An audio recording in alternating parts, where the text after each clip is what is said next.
Hello दोस्तों, मैं मन सिंह आपका स्वागत करता हूं मेरे YouTube चैनल एएस क्लासेस पे।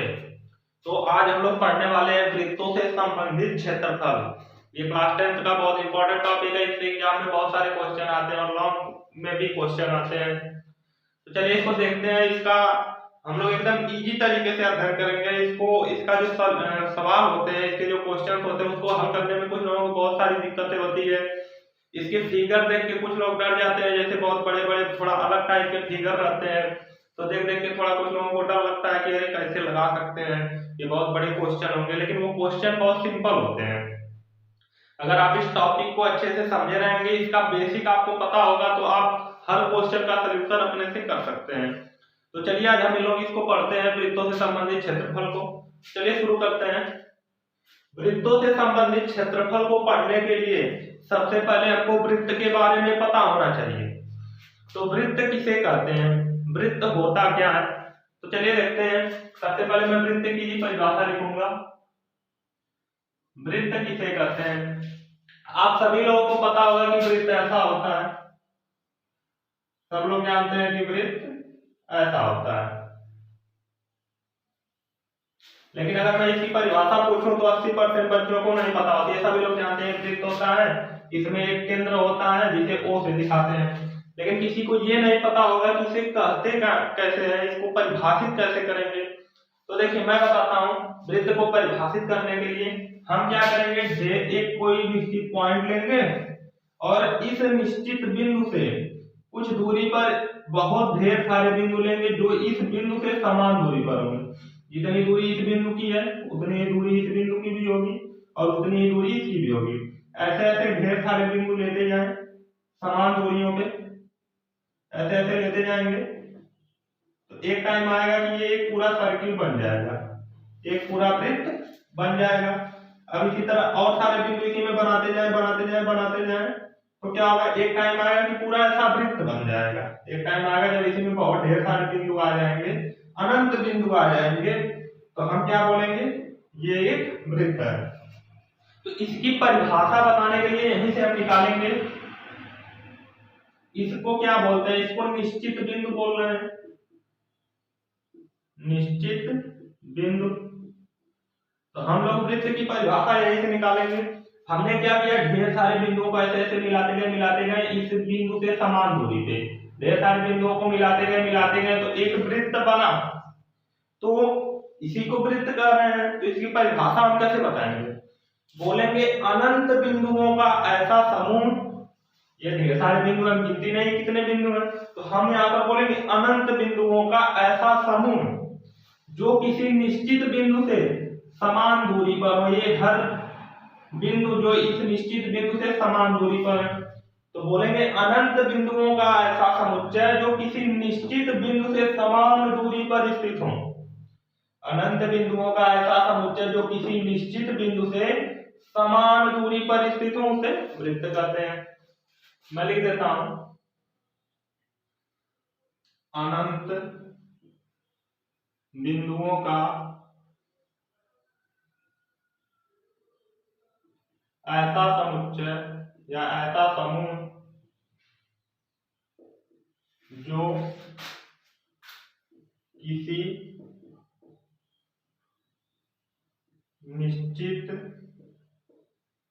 किसी निश्चित बिंदु से समान दूरी पर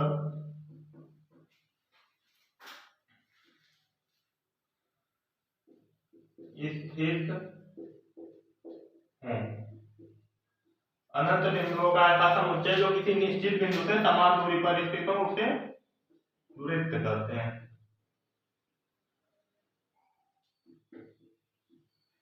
उम्मीद करता हूं परिभाषा आपको समझ में आ गई होगी। अगर ये चीज आपको पता है तो आप परिभाषा लिख लेंगे, आप कभी भूलेंगे नहीं। इस तरह अगर आप इसको रट लेंगे तो 2 दिन 3 दिन तक याद रखेंगे, फिर भूल जाएंगे। तो मैं एक बार फिर से इसको रिपीट करता हूँ। हमने क्या किया, पहले ढेर सारे बिंदु बना लिए और उन सभी बिंदुओं को इस वाले निश्चित बिंदु से समान दूरी पर बनाया। अब ऐसा भी हो सकता है कि इस बिंदु से एक पॉइंट हम यहाँ बनाए, एक बिंदु यहाँ बनाए, तो दूसरा यहाँ भी बना सकते हैं। लेकिन क्या ये दोनों समान दूरी पर होंगे, नहीं होंगे। तो हमको जितने भी पॉइंट बनाना है वो समान दूरी पर। अगर ये पॉइंट बनाए तो यहाँ से यहाँ तक की जो दूरी होगी वही यहाँ से यहाँ तक की भी होगी। तो हम बोलेंगे अनंत बिंदुओं का ऐसा समूह जो किसी निश्चित बिंदु से समान दूरी पर स्थित हो उसे वृत्त कहते हैं। तो इनका नाम समझ में आ गया होगा। देखिए वृत्त में क्या क्या होता है, मैंने एक वृत्त बना लिया, इसमें एक बीच में केंद्र होता है, ये जो निश्चित बिंदु था इसी को बोलते हैं केंद्र, इसको क्या बोलते हैं, केंद्र। और केंद्र से ये जो अनंत बिंदुओं का समूह होता है ये जब सब मिल जाते हैं तो इसको परिधि बोलते हैं। क्या बोलते हैं, परिधि। अब जब हम केंद्र से परिधि को मिलाएंगे तो यहाँ से यहाँ तक की जो लंबाई होगी इसको त्रिज्या बोलेंगे और इसको आर से दिखाते हैं। ये क्या है, त्रिज्या। और एक लाइन अगर हम खींच दें, परिधि से परिधि को मिलाएं और वो लाइन इस केंद्र को छूते हुए जाए, मतलब केंद्र से होकर जाए ऐसे, तो इसको बोलते हैं व्यास। इसको बोलते हैं व्यास, इंग्लिश में डायमीटर, तो इसको डी से दिखा देते हैं। ये क्या है, व्यास। और व्यास जो होता है ये त्रिज्या का 2 गुना होता है। ये त्रिज्या का क्या होता है, 2 गुना होता है। अरे इतनी त्रिज्या 2 त्रिज्या मिला लिए तो व्यास हो गया। तो इतनी चीजें अगर आपको पता है तो हम लोग आगे चलते हैं, मेन टॉपिक पे आते हैं कि वृत्त की परिधि का सूत्र क्या होता है और वृत्त का क्षेत्रफल क्या होता है। तो सबसे पहले मैं लिखता हूं वृत्त की परिधि।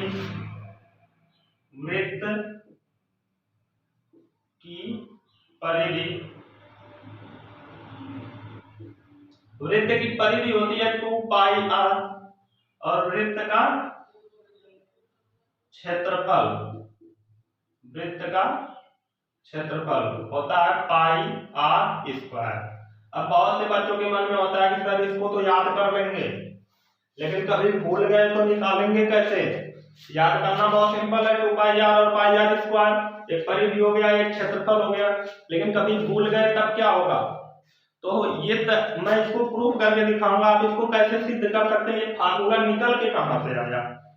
तो हम लोग फार्मूला चलिए प्रूफ करते हैं, फिर इसके एग्जांपल देखेंगे। अगर आपको ये फार्मूला पता है तो सवाल तो लगा सकते हैं, लेकिन आपका बेसिक कमजोर रहेगा तो सवाल को समझ नहीं पाएंगे। बहुत करेंगे, कुछ सवाल लगा लेंगे जिसमें आपको साफ साफ त्रिज्या और परिधि या क्षेत्रफल साफ साफ दिख रहा होगा, वो सब वहां पे लगा लेंगे। लेकिन जब क्वेश्चन थोड़ा अलग टाइप से बना देगा, अलग टाइप से क्वेश्चन आ जाएगा, तब आप उसको नहीं हल कर पाएंगे अगर इसका बेसिक नहीं जानेंगे। आप ये सूत्र हम कैसे निकालें, अगर आप इसी को नहीं समझ पा रहे हैं तो फिर सवाल को कैसे हल करेंगे। तो चलिए हम लोग सूत्र को निकालते हैं। पहले हम लोग सूत्र को सिद्ध करेंगे, वृत्त की परिधि बराबर। तो आप एक रिलेशन, एक संबंध याद रखिए मन में कि जो वृत्त में परिधि, इस परिधि और ये व्यास का अनुपात होता है वो 22/7 के बराबर होता है।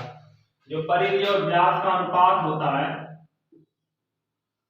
परिधि, वृत्त की परिधि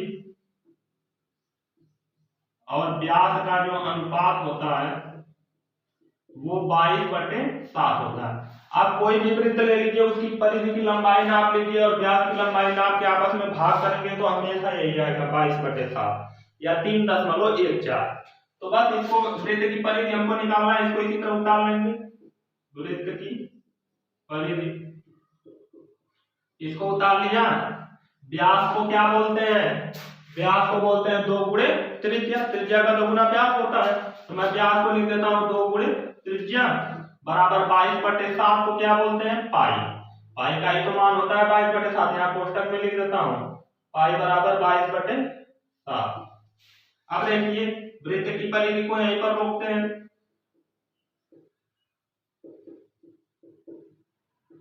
बराबर 2r का गुणा इस पाई में करेंगे तो हो जाएगा 2 पाई r।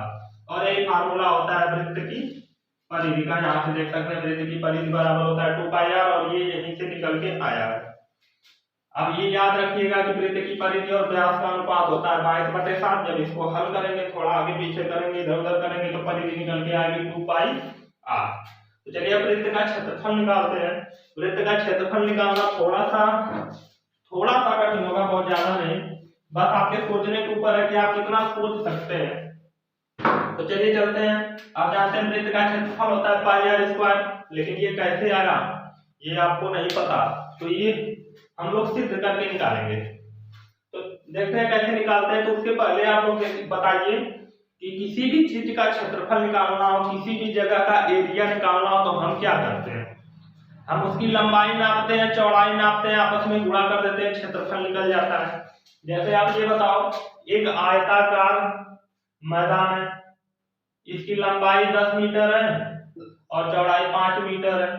तो अगर मैं इसका क्षेत्रफल पूछूं, इसका क्षेत्रफल, तो आप क्या करोगे, लंबाई गुणे चौड़ाई, 10 गुणे 5 बराबर 50 मीटर स्क्वायर, ये क्षेत्रफल बता दोगे। आप जानते हो ये आयताकार मैदान है, तो आयत का क्षेत्रफल लंबाई गुणे चौड़ाई होता है। अगर वर्गाकार मैदान रहता तब क्या करते हैं, मान लीजिए वर्गाकार मैदान है, यहाँ से यहाँ तक ये भी 5 है, ये भी 5 है, ये भी 5 है, ये भी 5, ये वर्ग बन गया। अब इसका क्षेत्रफल बताने के लिए आप क्या करेंगे, इसकी भी लंबाई 5 है, चौड़ाई भी 5 है, तो आप यही करेंगे, लंबाई गुणे चौड़ाई बराबर 25 मीटर स्क्वायर। तो इसका क्षेत्रफल आया 25 मीटर स्क्वायर और पूरे का क्षेत्रफल आया 50 मीटर स्क्वायर। तो आप ये देख रहे हैं कि जब भी हम क्षेत्रफल निकाल रहे हैं तो हम गुणा कर रहे हैं किसका, लंबाई और चौड़ाई का। तो आप एक चीज याद रखिए कि जब भी हमको क्षेत्रफल निकालना रहता है तो हम लंबाई और चौड़ाई का गुणा करते हैं।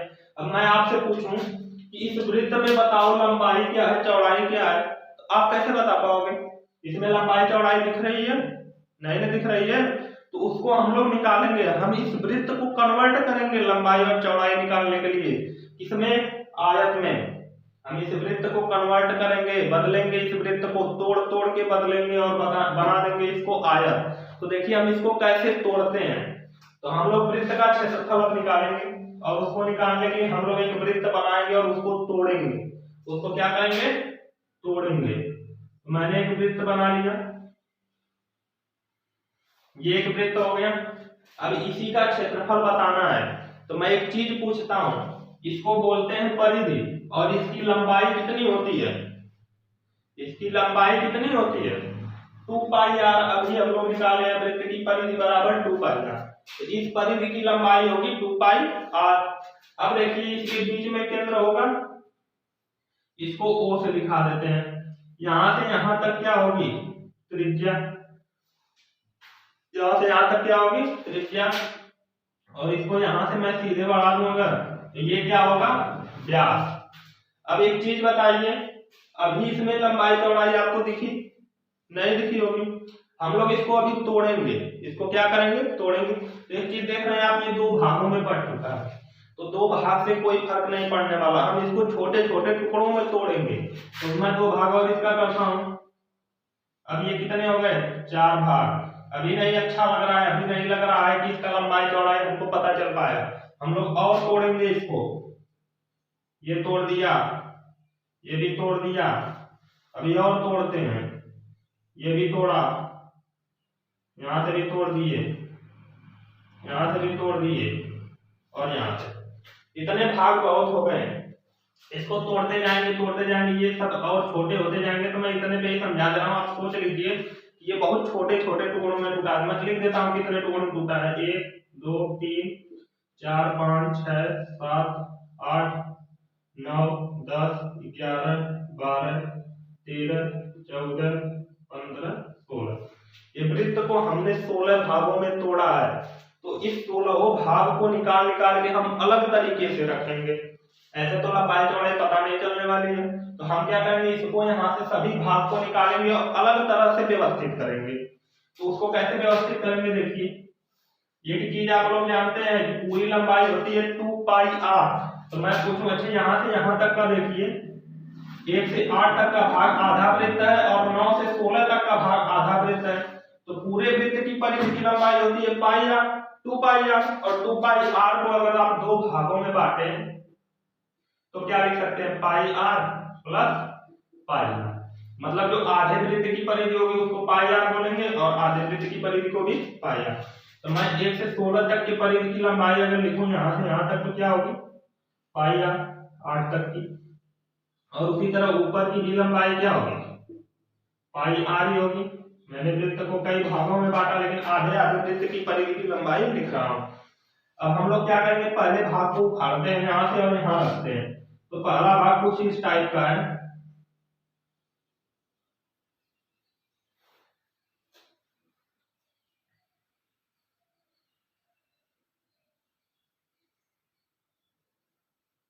ये पहला भाग है कुछ इस टाइप का, यहाँ से हमने उखाड़ के इसको ऐसे सीधे रख दिया।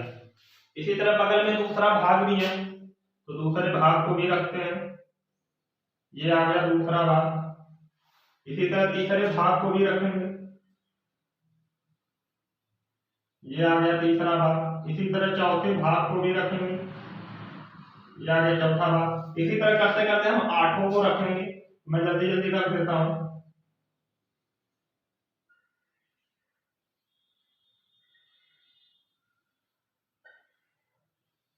हो गए होंगे 8 भाग, 5 6 7 8। मैंने क्या किया, आठों भागों को उठा उठा के ऐसे ऐसे रख दिया। तो आप पूछेंगे ये 9 से 16 तक के भाग कहाँ गए, तो ये भाग ऊपर बन रहे हैं, देखिए यहाँ पे देखिए 8 के बाद 9वां भाग इसको बोलेंगे, 10वां ये हो जाएगा, 11वां ये, 12वां ये, 13वां ये, 14वां ये, 15वां ये और 16वां ये। अब एक चीज देखना, मैंने क्या किया, वृत्त को तोड़ा 16 भागों में और 16 भागों को उठा के मैंने इस क्रम में व्यवस्थित कर दिया। पहला भाग उठा के यहाँ रख दिया, दूसरा उठा के यहाँ रख दिया, और जो 16वां भाग था पहले और दूसरे के बीच में ऊपर रख दिया। इसी तरह मैंने सबको व्यवस्थित कर लिया। मैंने वृत्त को बना दिया इस टाइप का। मैं यहाँ पर आप एक चीज देख रहे हैं, ये थोड़ा हल्का हल्का गोली है, वृत्ताकार है, थोड़ा थोड़ा घुमा हुआ है। लेकिन आप ये सोचो कि हम इसको थोड़ा थोड़ा और तोड़ते जाते तो एक टाइम आता कि ये गोली नहीं दिखता बल्कि सीधा दिखता। तो हम यहाँ पे उसको उतना तोड़ना पॉसिबल नहीं है, तो हम एक प्रकार से सोच के चलेंगे ये जो लाइन है ये सीधी है, ये लाइन सीधी है, ये टेढ़ी नहीं है, हम ये मान के चलेंगे। नहीं मानना चाहते तो आप और तोड़ते जाइए इसको, ये एक टाइम आएगा सीधा हो ही जाएगा।